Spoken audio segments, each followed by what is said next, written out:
अगले वीडियो में मैंने कुछ यहाँ तक रोका था, क्योंकि हम तो इतने जानकार हैं नहीं कि इसको एडिट उडिट कैसे करना समझ नहीं आता है। थोड़ा बहुत चल रहा है, ऐसे चला रहे हैं, ठीक है। अब हम यहाँ पद कर्म की बात में चले थे, ये आधा हुआ था। पद कर्म क्या कहा था हमने, प्रत्येक भाषा में पद कर्म को अपनी व्याकरणिक व्यवस्था होती है, ठीक है ना। इस व्यवस्था के लिए पद का क्रमिक संयोजन होता है, होना भी चाहिए, ठीक है। व्यवस्था के अनुसार पदों का संयोजन ही पद क्रम कहलाता है। मतलब एक दूसरे से जुड़े हुए हैं, कौन कहाँ बैठेगा, संज्ञा है, सर्वनाम है, क्रिया विशेषण है, क्रिया है, तो क्या कहाँ बैठेगा, ठीक है। उसको पद क्रम। तो अंग्रेजी में क्या होता है, अंग्रेजी में होता है क्या है कि कर्ता के बाद क्रिया की व्यवस्था होती है, कर्ता के बाद क्रिया लिखा जाता है।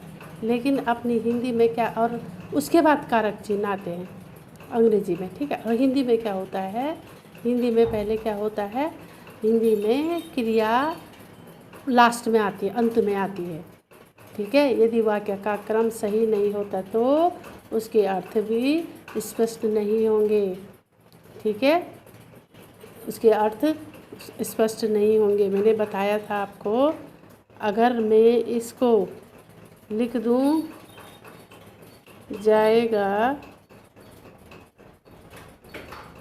कल दिल्ली राम, तो ये सरासर क्या हो गया है, वाक्य के साथ नाइंसाफ़ी हो गई है। यहाँ पर कोई पद क्रम के अनुसार नहीं बंधा हुआ है, वो व्याकरणिक नियम लागू नहीं किया इसने, ठीक है। तो ये बिल्कुल भी क्या हो गया है, कोई अर्थ नहीं, निरर्थक हो गया है। राम कल दिल्ली जाएगा, तो यहाँ पर क्या है आपका, यहाँ पर क्या है आपका, संज्ञा पहले आई, क्रिया अंत में आई। देख लो, क्रिया क्या आई, अंत में आई है। राम कल दिल्ली जाएगा, क्रिया अंत में आएगा। अब आगे चलिए आप अनुवृत्ति में क्या है, इसका वैसे इसका अर्थ क्या है, व्याकरण नियमों का उल्लंघन न करना। इसका अर्थ ही है कि हमें व्याकरण के नियमों का उल्लंघन नहीं करना चाहिए, उसको ध्यान में रखना चाहिए, उसके पद कर्मों को ध्यान में रखना चाहिए। और व्याकरणिक दृष्टि से सामान्य रूपता, इसका सामान्य रूपता यानी नियमों का उल्लंघन हमको बिल्कुल भी नहीं करना है।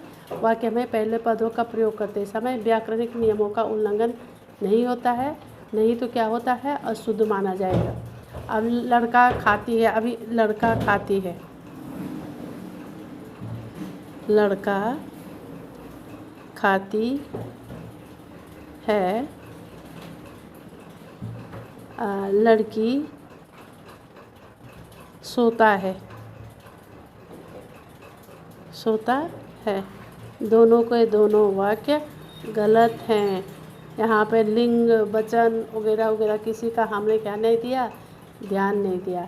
इन वाक्य में हमने लिंग संबंधी अनुवृत्ति नहीं है, यहाँ पर हमने ये अशुद्ध कर लिया है। हमने लिखना था लड़का खाता है, ठीक है, लड़का खाता है, और लड़की सोती है, लड़की सोती है। तो हमने क्या किया, यहाँ पर व्याकरण के नियमों का उल्लंघन किया है। हमने यहाँ पे लिंग नहीं देखे हैं, लिंग का उल्लंघन किया है। इस तरह से ये क्या हो गए, गड़बड़ हो गए, ठीक है। आगे चलते हैं, वाक्य के अंग। अब वाक्य के अंग कितने होते, दो होते हैं। कौन कौन से दो होते हैं, पहला कौन सा है, वो उद्देश्य। आपने इंग्लिश में भी अंग्रेजी में भी पढ़ा होगा, सब्जेक्ट और प्रेडिकेट पढ़ा होगा आपने। क्या है उद्देश्य, और क्या है दूसरा, क्या है विधेय, ठीक है। यहाँ पर कहने का मतलब है, उद्देश्य किसको कहते हैं, कर्ता को कहते हैं, जिसके द्वारा किसी वस्तु और व्यक्ति के द्वारा जो काम हो रहा है उसको उद्देश्य कहते हैं, ठीक है। विधेय क्या है, आपका आपका उद्देश्य कर्ता और क्रिया होता है, ठीक है। अभी ये विधेय में क्या आती है, क्रिया की बातें आती है, ठीक है। विधेय में क्या आता है, क्रिया की बातें आती। कर्ता कौन होता है, उद्देश्य होता है। विधेय में क्या आती है, क्रिया की बातें आती है, उससे विस्तार पूरा उससे संबंधित पूरी बात आती है, क्रिया से संबंधित, ठीक है। उद्देश्य होता क्या है देख लो, उद्देश्य होता क्या है, उद्देश्य होता क्या है, उद्देश्य को देख लो। उद्देश्य पे होता है वाक्य में कर्ता उसके विस्तार, कर्ता ने कुछ भी किया, ठीक है, चाहे वो व्यक्ति हो या वस्तु हो के बारे में कुछ कहा जा रहा है। उद्देश्य में क्या है, किसी व्यक्ति और वस्तु के बारे में, किसी व्यक्ति और वस्तु के बारे में कुछ कहा जा रहा है, ठीक है, उसकी बात की जा रही है। क्रिया किसी व्यक्ति और वस्तु की क्या की जा रही है, वस्तु के बारे में कुछ कहा जा रहा है, ठीक है, बारे में कुछ कहा गया या कहा जा रहा है या कहा जाएगा, जो भी हो, ठीक है। उसको क्या कहते हैं, उसको क्या कहते हैं, उसे उद्देश्य कहते हैं। उसे क्या कहते हैं, उद्देश्य कहते हैं, ठीक है, उसे उद्देश्य कहते हैं। अब आगे देख लो, इसे उद्देश्य कहते हैं ना। तो मुख्य रूप से कर्ता ही वाक्य में उद्देश्य होता है। कर्ता कैसे देख लो, राम, अच्छा अगले श्याम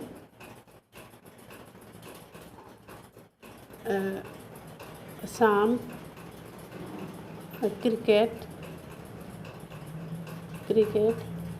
खेलता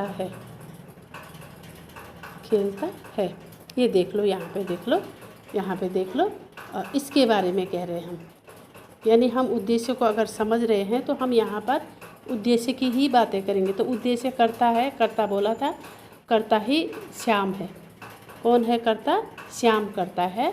श्याम क्या कर रहा है, क्रिकेट खेल रहा है, ठीक है। यहाँ पे श्याम क्या है, उद्देश्य है।